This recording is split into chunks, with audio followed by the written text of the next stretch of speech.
olen Priit Peene, 17-aastane ja osalen 2015. aastal Euroopa meistrivõistlustel Enduros.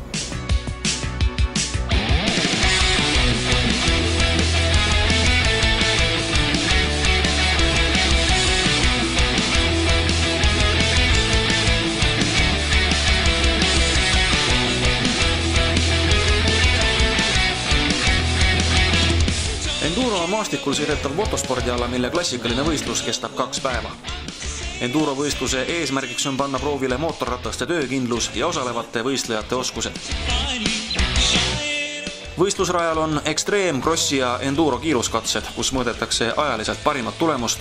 Lisaks peavad võistlejad läbima ajakontrollpunkte, kuhu tuleb jõuda täpselt õigeks ajaks. Liiga varase või hilise ajakontrollpunkti jõudmise eest saab karistada. Selleks, et saavutada parim tulemus, on vaja igal võistluspäeval vahetada rehve, et oleks parim kiirus, maksimaalne pidamine ja suurim enesekindlus sõidu ajal. Võistlushooajal kulub kokku paarkümmend jooksurehve ja nende sees kasutatavaid muusse. Et tulemus läheks rehvi taha, siis toeta mind ja osale koos minuga aastal 2015 Euroopa meistrivõistlustel Enduros.